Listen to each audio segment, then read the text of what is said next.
dipersembahkan oleh Soal upah, apa yang menjadi concern terbesar dari KSPS? Konfederasi SPSI yang saya pimpin yang merupakan konfederasi buruh terbesar di Indonesia saat ini tentu menolak dengan rancangan saat ini. Apa yang ditolak, Mas? Ini kan mau ditarik ke upah nasional dan upah minimum sektoral akan dihilangkan, upah minimum kota akan ditinjau kembali. Karena kalau kita mereduksi sesuatu yang sudah ada, tentu akan menimbulkan resistensi yang sangat-sangat besar pasti dari seluruh konfederasi buruh. Sekarang Menko Perekonomian mengeluarkan surat SK untuk kami masuk. Ada 14 pimpinan buruh masuk dalam tim di saat draft ini sudah selesai. Tim ini berguna untuk apa? Sosialisasi dan membahas di DPR. Dan sedangkan draft itu sudah selesai. Menurut Anda? Kita ditinggal dan kita tinggal. tidak punya kepentingan dengan draft itu dan kita tidak mau bertanggung jawab terhadap draft. Yang pertama memang proses komunikasi tentu dilakukan ya, tapi mungkin ada soal intensitas dalam proses komunikasi untuk membangun substansi ya, terutama yang terkait dengan persoalan-persoalan upah gitu. Nah, kemudian yang kedua, kalaupun masih ada beberapa ayat ataupun pasal yang memang mengganjal dari sisi pekerja seperti yang kami katakan tadi, ruang untuk dialog ya ataupun memberi masukan masih terbuka. Pertama, ini masih dalam wujud rancangan undang-undang. Sebelum kemudian dia diketok menjadi sebuah persetujuan bersama antara pemerintah bersama-sama dengan Dewan Perwakilan Rakyat, maka kemudian ya everything could be happen gitu ya untuk dibicarakan ini masih terbuka, bersama-sama. Mas Andi? Ya, kami hampir sebagian besar Komisi Buruh menolak masuk dalam tim bentukan Menko yang sangat terlambat ini. KSPSI akan segera mengeluarkan sikap pada minggu ini juga. Karena apa? Kami menganggap bahwa draft ini bukan buatan kami. Jangan sampai publik, masyarakat menganggap bahwa draft ini karena kami masuk dalam tim tersebut, draft ini buatan ada serikat buruh juga. Dengan upah ini kemudian ditentukan UMP, sehingga UMK tidak akan berlaku, kota dan kabupaten, Anda khawatir atau Anda justru menyambut ini positif?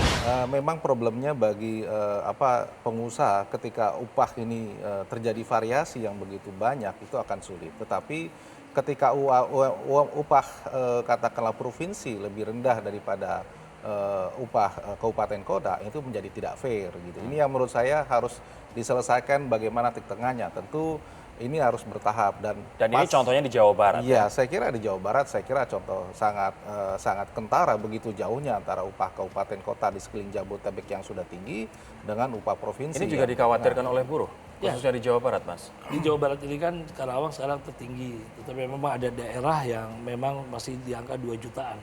Nah, tetapi kan memang akhirnya terkonsentrasi yang di Karawang itu banyak sekali otomotif. Dari di satu sisi ada lagi yang tekstil. Jadi ada banyak daerah yang akhirnya terkonsentrasi dengan sendirinya. Kenapa serikat buruh harus diajak bicara dari awal, dari titik awal itu, supaya kita bisa menyampaikan argumentasi kita. Kenapa Karawang bisa lebih tinggi, kenapa Subang bisa lebih rendah, kenapa Purwakarta yang bedanya, kenapa bisa itu masing-masing punya karakter. Kalau misalnya ada kota yang dia UMK-nya lebih tinggi jika dibandingkan dengan upah minimum provinsi, seperti di Jawa Barat, Karawang, Bekasi Kota, Bekasi Kabupaten, bagaimana kemudian nanti untuk menjamin agar upah ini tidak turun, tapi kita tahu faktanya bahwa UMP lebih rendah. Gimana formulanya biar yang tinggi tidak turun, yang naik bisa keep up gitu?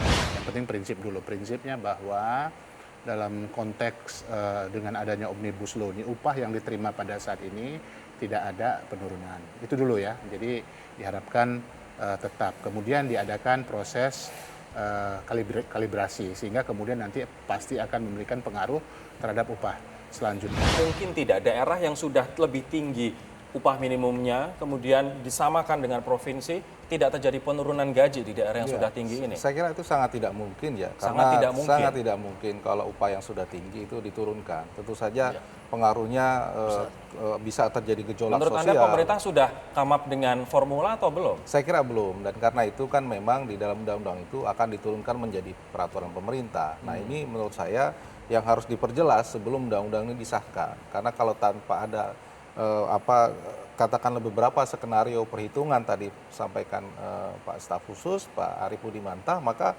akan sulit katakanlah teman-teman buruh menerka seberapa jauh perbedaan ini. Karena kalau tidak ada perhitungan detail, contoh dan sebagainya, saya kira akan sulit kalau pasal itu dimunculkan. Karena begitu pasal itu disahkan, maka terbuka ruang ini hanya menjadi milik domain pemerintah. Pertama kan undang-undang itu mengatur mengenai prinsip-prinsip umum. Ya, kemudian yang terkait dengan formulasi itu kemudian ada yang kita sebut dengan norma, standar, prosedur dan kriteria. Itu berupa turunan yang lebih detail, yang kemudian itu akan diturunkan misalnya dalam bentuk peraturan pemerintah.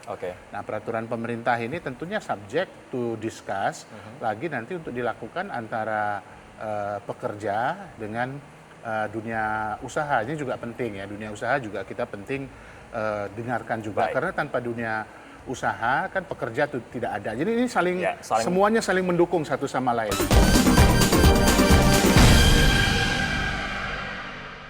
Dipersembahkan oleh